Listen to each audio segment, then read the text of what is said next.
Yuk mari kita berdoa saudara. Tuhan, terima kasih Tuhan untuk waktu yang sudah Engkau berikan untuk kami bisa terus memuji dan menyembah-Mu Tuhan. Terima kasih untuk semuanya. Kalau sebentar kami mau mendengarkan sebagian daripada firman-Mu, siapkan kami semua Tuhan yang mengurapi kami semua. Siapkan hati kami, pikiran kami untuk bisa fokus Tuhan, untuk kami bisa menerima sesuatu yang ilahi yang berasal dari Engkau sendiri Tuhan. Terima kasih, tutup bungkus setiap firman-Mu, biarlah supaya setiap firman-Mu tidak ada kuasa kegelapan yang bisa mencurinya Tuhan. Di dalam nama Tuhan Yesus Kristus, haleluya, amin. Shalom saudara-saudara semua. Hari ini saya akan sharing tentang penyertaan Tuhan. Mungkin ini cerita tentang Gideon kita sudah sering mendengar ya, tapi gak tahu saya dapatnya ini, saya mau kita akan sama-sama belajar tentang Gideon. Ayatnya mulai di Hakim-Hakim 6 ayat 1. Tetapi orang Israel melakukan apa yang jahat di mata Tuhan. Sebab itu Tuhan menyerahkan mereka ke dalam tangan orang Midian 7 tahun lamanya. Nah, nanti dulu satu aja dulu. Nah, di sini dikatakan karena orang Israel melakukan apa yang jahat di mata Tuhan, maka Tuhan menyerahkan mereka ke tangan orang Midian 7 tahun lamanya. Ya, apa sih yang jahat di mata Tuhan itu tuh apa buat orang Israel? Nah, kita baca di Hakim-Hakim 6 ayat 10. Nah, ini yang jahat di mata Tuhan, dan Tuhan telah berfirman kepadamu, akulah Tuhan Allahmu. Ini ke orang Israel ya. Maka janganlah kamu menyembah Allah orang Amori yang negerinya kamu diami ini, tetapi kamu tidak mendengarkan firman-Ku. Nah, jadi orang Israel melakukan apa yang jahat di mata Tuhan karena mereka menyembah Allah orang Amori, saudara. Akhirnya Tuhan menyerahkan orang Israel ini kepada orang Midian dan ada orang Amalek juga sebenarnya. Ini yang selalu dilakukan orang Israel, saudara. Di zaman hakim-hakim, nanti kalau mereka sudah tenang, sudah semuanya enak, mereka sudah dilepaskan dari musuh-musuhnya, nanti mereka nyeleweng lagi. Kebanyakan mereka akan menyembah Allah-Allah bangsa-bangsa lain. Akhirnya mereka balik lagi, Tuhan serahkan lagi kepada musuh-musuhnya. Nah, kita belajar dari sini, saudara. Kita belajar, yang pertama kita tuh harus ingat Tuhan tuh dalam segala situasi. Jangan waktu kita enak kita lupa Tuhan. Waktu susah, waktu kita dalam kesesakan kita baru ingat Tuhan. Nanti kalau kita seperti itu terus kita akan dikasih yang gak enak terus. Kita dalam kesesakan terus, supaya apa? Supaya kita ingat Tuhan. Ini emang harus dilatih supaya kita bisa hidup tiap hari dalam keadaan apapun, dalam situasi apapun, kita ingat Tuhan terus. Ya, ini waktu, ya oke, kita next ayat yang kedua. Dan selama itu orang Midian berkuasa atas orang Israel. Karena takutnya kepada orang Midian itu, maka orang Israel membuat tempat-tempat perlindungan di pegunungan, yakni gua-gua dan kubu-kubu. Ya, ayat 3. Setiap kali orang Israel selesai menabur, datanglah orang Midian, orang Amalek, dan orang-orang dari sebelah timur, lalu maju mendatangi mereka. Berkemalah orang-orang itu di daerah mereka, dan memusnahkan hasil tanah itu sampai ke dekat Gaza, dan tidak meninggalkan bahan makanan apapun di Israel, juga domba atau lembu atau keledai pun tidak. Sebab orang-orang itu datang maju dengan ternaknya dan kemahnya, dan datangnya itu berbanyak-banyak seperti belalang. Orang-orangnya dan unta-untanya tidak terhitung banyaknya. Sekaliannya datang ke negeri itu untuk memusnahkannya. Udah sampai sini dulu. Saudara, coba kita renungin sama-sama. Ini terjadi 7 tahun. Begitu lagi mau bercocok tanam, mereka mau nanem, orang Midian ini datang menghancurkan. Ya, di sini ngomongnya memusnahkan, berarti bukan mengambilkan, tapi mengambil ternak-ternaknya. Kalau tahun mereka 2 kali bercocok tanam, berarti 14 kali saudara digituin. Sama aja kalau sekarang dijarahkan, didatengin orangnya lebih banyak, didatengin, mereka baru memulai cocok tanam, diambil, dimustahin, semua dijarah semua. Nah itu kalau setahun 2 kali mereka lakukan itu. Nah kita bayangin aja, kalau kita seperti itu, usaha nih, bangkrut abis nih, 2 kali aja, mentalnya udah gimana? Down saudara. Ya, mungkin udah down. Nah, waktu saya renungin orang Israel, aduh, mereka ini benar-benar udah putus asa, udah frustasi sampai mereka benar-benar ketakutan bikin ya di goa-goa. Sampai kita tahu juga Gideon mengirik gandum sampai di tempat pemerasan anggur. Karena apa? Karena takut. Ya, karena takut. Karena takut, karena trauma. Nah, waktu itu orang Israel dalam keadaan yang benar-benar udah patah semangat, udah frustasi mungkin, udah takut. Mereka udah benar-benar di bawah sekali. Ya, waktu saya renungin berat sekali saudara kayak gitu. Ya, digeruduk gitu, dijarah sekali 2 kali, itu mungkin berpuluh-puluh kali. Ya, ini situasi yang tidak mudah. Ada dari kita yang lebih berat daripada orang Israel masalahnya? Saya rasa nggak ada ya. Kita mungkin walaupun mungkin kekurangan sekalipun tetap bisa makan, bisa tenang. Kalau mereka tidak tenang sama sekali. Mereka dalam situasi yang benar-benar terjepit, tertekan, sepertinya sudah tidak ada mungkin di hati mereka sudah berpikir sudah tidak mungkin ada pertolongan. Mereka berpikir mereka sudah tidak bisa apa-apa lagi. Ya, nah cuma saya waktu itu juga saya mikir juga gini saudara. Kok kenapa harus sampai 7 tahun baru mereka berseru kepada Tuhan? Ya, kita lihat ayat selanjutnya.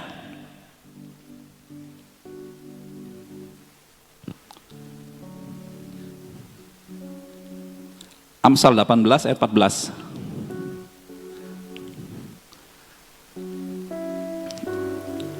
Nah ini untuk yang kedua, jangan sampai patah semangat saudara.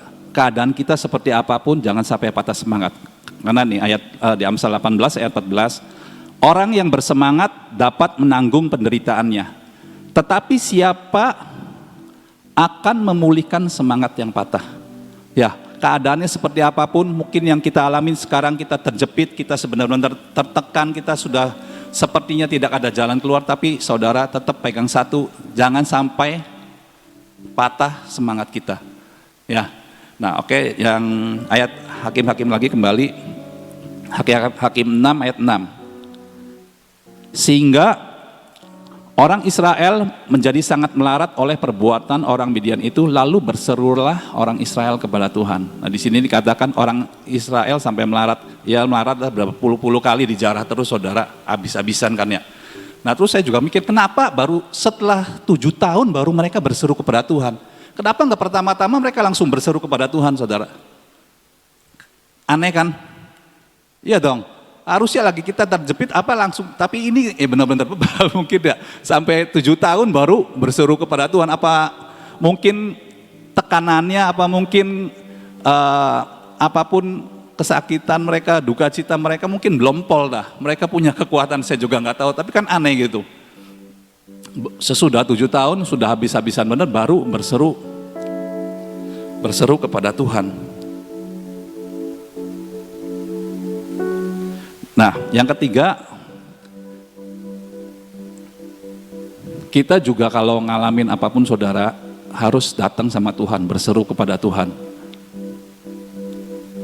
Kita jangan seperti orang Israel membiarkan, kadang-kadang manusia mikir dia masih kuat, masih punya kemampuan, dia akan lakukan semuanya sendiri. Nanti kalau udah benar-benar mentok baru datang sama Tuhan. Mungkin seperti orang Israel juga seperti itu. Mereka belum merasa mentok, 7 tahun mungkin waktu yang mereka perlukan, sampai mereka sudah tidak bisa apa-apa lagi, mereka baru nyerah, baru datang sama Tuhan. Nah berseru kepada Tuhan sih seperti ini saudara. Berseru kepada Tuhan tuh, jadi kita datang sama Tuhan, kita Kita cerita apa yang menjadi kesesakan kita, apa yang menjadi permasalahan kita, kita ngomong semuanya sama Tuhan, saudara. Ini perlu. Ya, mungkin kita tidak bisa cerita sama orang, ya kita keluarkan semua apa yang menjadi kesesakan kita, kita berseru sama Tuhan. Berseru kepada Tuhan. Nah, kita tahu di mana akhirnya kan Tuhan menolong orang Israel ini. Nah, ini perlu dilatih juga, kita harus ingat bahwa ada Tuhan yang akan selalu mendengarkan apapun yang menjadi kesesakan kita. Jangan lupa ini, saudara. Ya, kadang-kadang karena manusia kalau dalam kesesakan, dalam benar-benar hal yang mungkin tidak enak, seringnya tidak datang sama Tuhan, tapi mencari mencari jalan keluar sendiri. Pikirannya yang jalan, memikirkan seperti ini, seperti itu, tapi tidak datang sama Tuhan terlebih dahulu. Nah, ini yang diajarkan dari orang-orang Israel, bagaimana walaupun mereka kesesakan, akhirnya walaupun waktunya lama, mereka datang sama Tuhan dan akhirnya pertolongan itu bisa datang. Nah, oke. Terus Hakim-Hakim 6 ayat 11.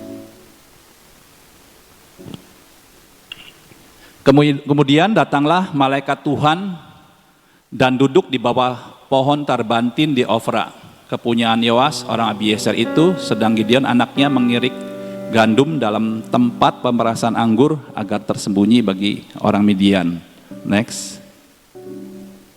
Malaikat Tuhan menampakkan diri kepadanya dan berfirman kepadanya, demikian, Tuhan menyertai engkau ya pahlawan yang gagah berani.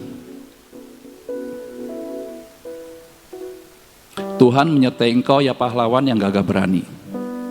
Di sini setelah orang Israel berseru kepada Tuhan, akhirnya Tuhan membangkitkan Gideon untuk bisa menolong orang Israel ini, saudara. Dan waktu itu kan Gideon dalam keadaan benar-benar takut, sampai dia juga mengirik gandum di dalam pemerasan anggur. Tapi Tuhan mengatakan, hai engkau pahlawan yang gagah berani. Hai engkau pahlawan yang gagah berani. Nah, orang Israel ini benar-benar dalam keadaan terjepit karena musuh ini. Nah, sama saudara, kuasa kegelapan musuh kita juga cara kerjanya seperti itu, seperti orang Midian ini. Ini gambaran seperti kuasa kegelapan, saudara. Ya, yang coba musuh lakukan apa? Dia mencoba mencuri damai sejahtera kita. Ya, kuasa kegelapan sudah membunuh dan membinasakan iman kita. Dia selalu membuat kita lemah, ya, membuat putus asa, sepertinya tidak ada jalan, membuat kita trauma, membuat kita takut. Ini adalah salah satu kerja kuasa kegelapan juga, saudara. Gini, misal kita dalam lagi butuh ekonomi misalnya, ya. Nah, kuasa kegelapan dia akan selalu membisikkan suara-suaranya, dia akan mengatakan terus hal-hal yang negatif. Tuh lihat, kamu secara ekonomi masih belum berkecukupan. Terus dia akan membuat selalu cari cara untuk membuat kita lemah. Kuasa kegelapan akan terus seperti itu. Dia akan membuat damai sejahtera kita hilang. Dia akan bisikan-bisikan terus itu. Nah, makanya kita harus datang sama Tuhan, cerita sama Tuhan semua. Nah, nanti Tuhan ngomong kan itu kan, hai pahlawan yang gagah berani. Nah, kita harus cari firman dari Tuhan, kita minta rema, saudara. Minta rema, dan kita harus perkatakan. Ya, yang keempat, percaya firman Tuhan dan perkatakan. Kenapa, saudara? Gini, misalnya ya, seperti itu. Kayak sekarang lah, misal, mana tuh sekarang secara keuangan belum ada kelihatan, ada berkat yang dari Tuhan, katanya financial freedom. Mungkin kuasa kegelapan akan membisikkan itu. Tapi kita bisa perkatakan firman Tuhan. Kita ngomong gini, tidak, Tuhan berkata bahwa Tuhan akan datang memberikan hidup dan hidup yang berkelimpahan. Nah, saudara, setiap perkataan-perkataan kita ini akan membuyarkan semuanya, saudara. Setiap perkataan-perkataan kuasa kegelapan kita bales ya, kita counter attack lah, kalau itu kita serang lagi, kita perkatakan firman Tuhan dan itu akan dibuyarkan oleh perkataan firman kita. Seperti Tuhan Yesus juga waktu dicobai oleh kuasa kegelapan, Tuhan kan selalu berkata, ada tertulis, ada tertulis, ada tertulis. Nah itu yang akan membuyarkan kuasa kegelapan saudara. Setiap suara-suara itu akan dibuyarkan. Dari sini kita keluarkan firman terus, itu yang akan membuyarkan. Nah satu itu. Yang kedua gini, mungkin keadaan belum berubah, tapi hati kita sudah berubah saudara. Hati kita sudah penuh dengan iman, kita percaya, walaupun belum terjadi, tapi hati kita sudah percaya dengan apa yang Tuhan katakan. Kalau kita lemah, kita, oh iya benar ya, berarti kita setuju dengan apa yang kuasa kegelapan katakan. Nah kita harus lawan itu. Kita perkatakan terus perkataan iman kita, perkatakan terus sampai di sini tek, kita benar-benar timbul iman kita. Nah itu harus dilatih, dipraktekkan terus menerus. Mungkin oh iya emang ekonomi mungkin saya belum kelihatan titik terang, tapi saya sudah punya iman, saya punya hati yang percaya bahwa Tuhan akan mengubahkan. Ya, walaupun mungkin keadaannya belum berubah, tapi hati kita tentang keadaan itu sudah berubah saudara. Nah, ini yang harus terus kita latih, kita minta firman sama Tuhan, kita perkatakan terus sampai di sini tak timbul iman kita. Nah, oke, kita baca di Amsal 18 ayat 21. Hidup dan mati dikuasai lidah, siapa yang suka menggemakannya akan memakan buahnya. Hidup dan mati dikuasai lidah. Siapa suka menggemakan? Kalau menggemakan tuh, gemakan balik lagi sama kita. Kalau keadaannya lagi terjepit, aduh iya, saya lagi frustasi, saya sepertinya tidak bisa keluar dari masalah ini. Kita keluarkan perkataan itu balik ke kitanya, seperti itu saudara. Orang lagi lemah, kita keluarnya perkataan negatif, balik ke kita negatif, tambah lemah nggak? Tambah lemah saudara. Tidak pernah akan menjadi kuat. Jadi kita harus melatih hidup kita benar-benar di sini harus dipenuhi dengan firman, penuhi dengan firman. Jadi waktu ada hal-hal apapun yang melemahkan kita, kita keluarin firman lagi, kita keluarin firman lagi, kita keluarin firman lagi, yang akan membuat balik ke kita kekuatan. Kita berkatakan kekuatan, gemak, balik ke kita kekuatan. Ya, kalau kita perkataannya negatif terus, udah keadaannya negatif, perkataannya negatif terus, kita membuat kita down dan akan terus turun saudara. Jadi kita harus latih penuhi hidup kita dengan firman, kita gemakan terus firman, kita gemakan kekuatan yang dari Tuhan, kita gemakan kekuatan yang dari Tuhan, itu balik ke kita akan membuat kita kuat. Ya, perkataan firman jadi selain mengusir setiap suara-suara dari kuasa kegelapan apapun, juga itu akan membuat kita menjadi kuat. Ya. Nah, ini salah satu contoh misalnya Filipi 4 ayat 19. Ini perkataan firman, mungkin kan kita dapat rema, mungkin kan masing-masing lah berbeda-beda. Allahku akan memenuhi segala keperluanku menurut kekayaan dan kemuliaannya dalam Kristus Yesus. Kalau kuasa kegelapan ngomong nih, tuh mana tuh kamu belum berkecukupan, mana ekonomi kamu masih belum ada titik terang. Tapi kita perkatakan, Allahku akan memenuhi segala keperluanku menurut kekayaan dan kemuliaannya dalam Kristus Yesus. Kita perkatakan terus. Mungkin keadaan belum berubah, tapi hati kita sudah berubah saudara. Hati kita berubah bahwa kita percaya bahwa Tuhan sendiri akan memenuhi segala keperluan saya menurut kekayaan dan kemuliaannya dalam Kristus Yesus. Nah, akhirnya kan setelah Tuhan ngomong tentang Gideon bahwa engkau adalah pahlawan yang gagah berani, tapi di saat-saat itu sebenarnya Gideon belum berani saudara, masih takut, dia masih minta tanda-tanda.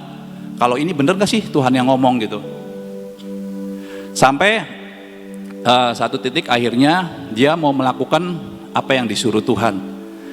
Nah, kita baca ayatnya di Hakim-Hakim 7 ayat 7.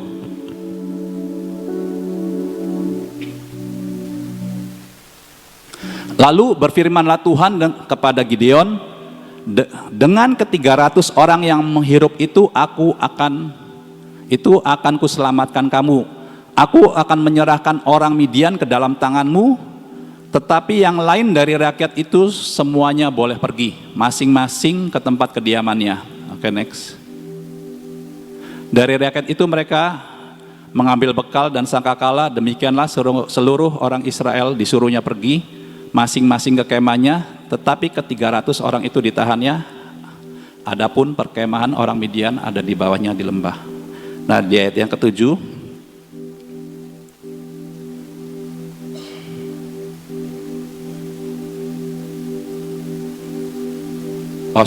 ayat yang kedua. Hakim 7 ayat 2 ya. Berfirmanlah Tuhan kepada Gideon, terlalu banyak rakyat yang bersama-sama dengan engkau itu daripada yang kukehendaki untuk menyerahkan orang Midian ke dalam tangan mereka. Jangan-jangan orang Israel memegahkan diri terhadap aku sambil berkata, tanganku sendirilah yang menyelamatkan aku. Nah, ini kan tadinya ada puluhan ribu sih, ada puluhan ribu yang mau perang. Akhirnya Tuhan seleksi semua, akhirnya tinggal 300 saja, supaya orang Israel tahu bahwa dengan sedikit orang Tuhan yang akan membantu dan mengerjakan. Jadi kalau sedikit kan orang Israel tidak bisa memegahkan diri, oh karena kehebatan saya, karena kemampuan saya bisa mengalahkan orang Midian. Tujuannya Tuhan kan seperti itu. Jadi 300 orang saja. Nah, kita tahu ceritanya, akhirnya 300 orang ini dipecah menjadi 3 kelompok, membawa buyung, membawa sangkakala, ya, membawa obor, dan mereka mengepunglah bagi 3 tempat. Orang Midian itu semuanya ada di lembah lagi berkemah. Nah, waktu itu Gideon kan ngomong, kalau saya tiup sangkakala semua. Kalau saya pecahkan buyung, kita pecahkan buyung semua, dan kita akan naikkan obor. Dan akhirnya kan mereka berperang sendiri, saudara. Mungkin kita yang lama tahu, kita pernah mengalami ini, bagaimana Tuhan mengerjakan yang sebenarnya hal yang sepertinya sepele, tapi Tuhan yang mengerjakan. Waktu itu, ya benar-benar waktu Gideon lakukan itu semuanya seperti yang Tuhan katakan, Tuhan yang berperang, yang mengerjakan semuanya, saudara. Akhirnya orang-orang Midian, Amalek ini mereka saling berperang, rajanya akhirnya dikejar, mereka dibunuh semua, dan akhirnya musuh-musuh ini bisa dikalahkan, saudara, bisa dikalahkan. Nah, ini adalah penyerahan Tuhan yang luar biasa, ya. Dengan apa ya? Sebenarnya kan orang Israel ini sudah putus asa, sudah merasa tidak bisa, tidak punya kemampuan apa-apa. Tapi waktu mereka berseru pada Tuhan, datang sama Tuhan, mereka mendapat kemenangan yang luar biasa. Nah, saudara, ini saya ada satu cerita bagus sih. Kejadiannya di Rusia, nggak disebutkan tahun berapa. Ada satu orang ayah yang punya anak laki-laki berumur 5 tahun. Nah, ayah ini ingin anak ini menjadi pianis. Akhirnya ayah ini membelikan anak ini sebuah piano. Nah, anak ini, anak pria ini dia suka piano, jadi dia berlatih selama beberapa bulan. Dan waktu itu di kota itu akan kedatangan satu pianis, maestro piano, pianis itu yang sangat terkenal, saudara. Jadi mau konser di kota itu. Nah, jadi ayah ini akhirnya beli tiket 2 untuk dia dan anaknya untuk lihat konser piano itu. Akhirnya mereka datang, waktu datang ke konser. Nah, waktu datang ke tempat itu belum mulai, saudara. Masih gelap semua, masih gelap. Nah, tahu-tahu anak ini nyelinap, naik ke panggung, dia mainin, saudara. Mainin lagu Twinkle Twinkle Little Star. Semua orang kaget kan, wah, apa udah mulai gitu, semua orang kaget. Papanya aja, wah, anaknya hilang. Terus waktu dia lihat di situ, oh, anaknya yang main ada di sana.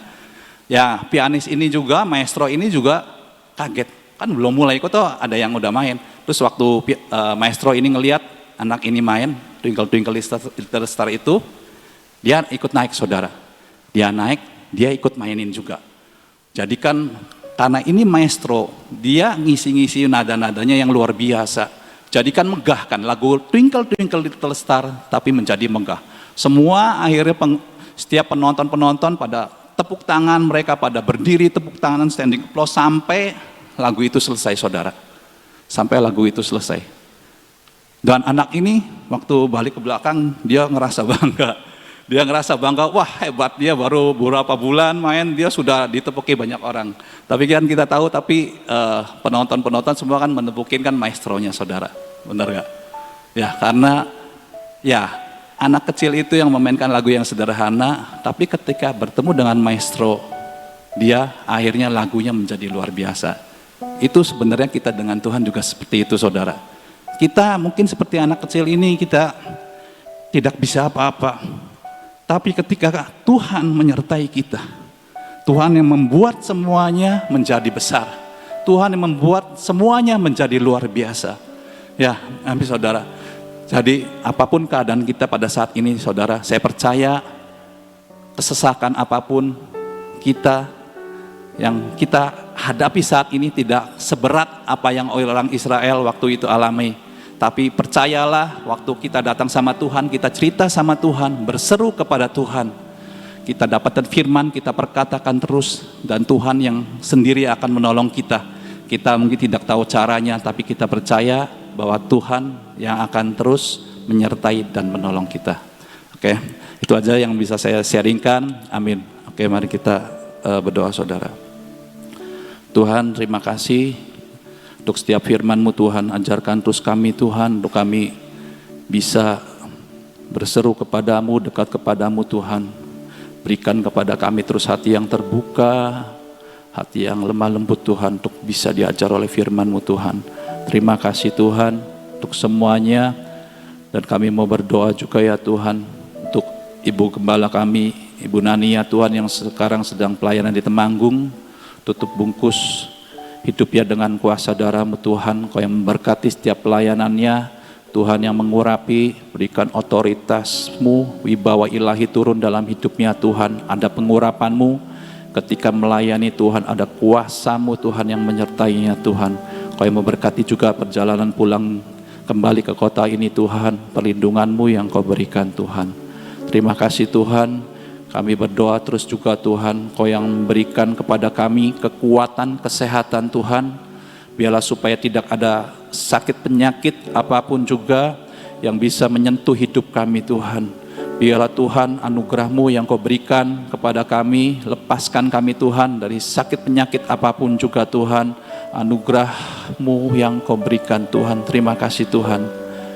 Kami berdoa juga untuk bangsa kami, untuk Pak Jokowi, tutup bungkus hidupnya dengan darah-Mu, Tuhan Yesus. Biarlah supaya setiap serangan-serangan apapun tidak bisa menembus hidupnya. Ada perlindungan yang berasal dari surga. Tuhan yang memberkati setiap pemerintahan yang ada pada saat ini. Biarlah supaya setiap pemerintahan kami, Tuhan, semuanya bisa bekerja dengan baik untuk membangun bangsa ini. Dan kami juga mau serahkan juga, Tuhan, untuk pemilihan presiden nanti. Kami berdoa biarlah Tuhan yang pilihkan pemimpin yang terbaik untuk bangsa kami ini, Tuhan. Pemimpin yang bisa melanjutkan pembangunan Tuhan, semuanya. Biarlah supaya berikan pemimpin yang jujur, pemimpin yang benar-benar berkenan di hati-Mu sendiri ya Tuhan. Engkau yang pilih, Tuhan, seperti yang Kau mau, Tuhan. Berikan keamanan di dalam pemilihan presiden nanti, Tuhan. Biarlah supaya tidak ada huru-hara, tidak ada gesekan-gesekan apapun, Tuhan. Biarlah supaya ada damai sejahtera-Mu, ada kasih-Mu, Tuhan, yang mengalir atas bangsa kami, Tuhan. Biarlah supaya semua bisa berjalan dengan baik, selesai dengan baik, Tuhan. Terima kasih, Tuhan. Kami berdoa juga untuk bangsa kami. Kau yang lepaskan bangsa kami, Tuhan, dari setiap bencana alam apapun juga, Tuhan. Dari gunung berapi, dari gempa, dari tsunami, dari banjir apapun juga, Tuhan. Kami mohon anugerah-Mu yang Kau berikan, Tuhan. Lepaskan bangsa kami, Tuhan, dari bencana, Tuhan. Terima kasih, Tuhan. Kalau sebentar kami mau pengurapan, Tuhan.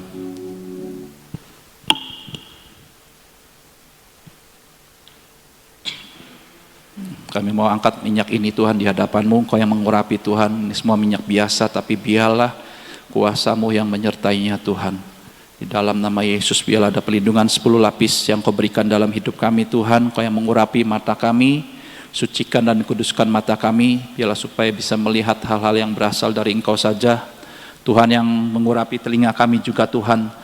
Tutup setiap telinga kami dari perkataan-perkataan negatif, dari hal-hal negatif yang kuasa kegelapan coba semburkan Tuhan.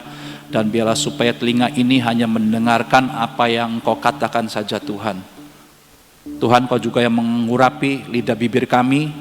Biarlah supaya setiap lidah bibir kami ini ya Tuhan adalah terus perkataan-perkataan yang mengeluarkan firman Allah, adalah terus perkataan-perkataan yang memberkati orang lain, adalah terus perkataan-perkataan yang membangun orang lain Tuhan, sehingga setiap orang yang mendengarnya akan beroleh kasih karunia yang berasal dari Engkau sendiri Tuhan. Tuhan, Kau yang mengurapi hati kami juga, sucikan dan kuduskan hati kami Tuhan. Lepaskan kami Tuhan dari setiap kemarahan, dari kepahitan, dari hal-hal yang tidak baik apapun juga Tuhan. Kau yang cabut dari dalam hati kami Tuhan. Penuhi hati kami dengan damai sejahtera-Mu, penuhi hati kami dengan sukacita-Mu Tuhan. Penuhi hati kami terus Tuhan dengan api passion yang terus mengasihi dan mengasihi Engkau Tuhan. Dan Tuhan, kami mau patahkan juga Tuhan setiap ketegar tengkukan kami, setiap pemberontakan kami, apapun juga Tuhan, setiap ketakutan kami, Kau yang potong semuanya Tuhan dari dalam hidup kami ya Tuhan, sehingga kami dapat terus mengalami kemenangan demi kemenangan bersama dengan Engkau Tuhan. Terima kasih Engkau yang mengurapi tangan kami juga Tuhan, untuk apapun yang kami lakukan pada hari ini, Engkau yang memberkati, Engkau yang membuat berhasil. Terima kasih Tuhan, Kau yang mengurapi kaki kami juga Tuhan, supaya Engkau yang memimpin setiap jalan-jalan kami, memimpin setiap langkah-langkah kami, kemanapun kami melangkah, semuanya seperti yang Engkau mau Tuhan. Terima kasih, di dalam nama Tuhan Yesus Kristus, haleluya, amin.